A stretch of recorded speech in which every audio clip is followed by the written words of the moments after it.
Well, the Christmas season is nearly here, and it's time to start thinking about grabbing a Christmas tree. While there are plenty of options locally, there's also another adventurous route you can take. Yeah, hometown reporter Jordan Scheifler did just that as he takes us to the Sawtooth National Forest to chop down a tree. What better way to get into the Christmas spirit than to set up your Christmas tree? You can get a $10 permit to chop down your own, but before you head out, Thomas Barnes with the Forest Service says there are some preparations. First of all, you're probably going to want to check the weather. You're going to want to see what the road conditions are like getting to where you're thinking you want to get your tree, and you're going to want to see what they're like there. You know, you don't want to get caught out in the cold or a storm or anything like that.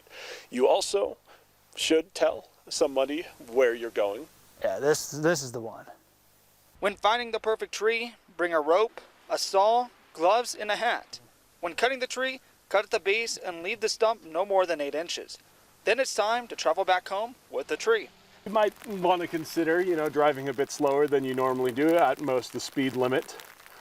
You want to make sure, check as often as you can that the tree's not sliding one way or the other, coming off the truck.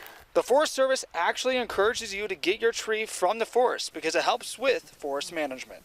When forests aren't disturbed, if you will, by fires or bugs or cutting, they can get unhealthy. So it actually does help to remove some of these trees out of the forest to create growing space for other trees. Now, when you think you found your perfect Christmas tree, you might just have to check again, because there are some restrictions. There's certain areas where you cannot collect a tree.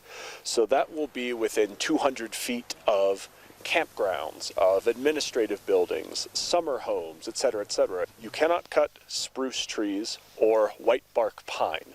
White bark pine is a threatened species found here on the forest. Barnes also says you cannot chop down a tree that is more than 20 feet tall. Look for trees that are soft to the touch. And for Barnes, what makes chopping your own tree better than buying a pre-cut is the memories. It's just wonderful to gather your family together, everybody get prepared and hop in the car, you got all your warm clothes, maybe you've got Christmas music playing, and you get to drive out to your public lands. In Blaine County, Jordan Scheifler, KMPT News.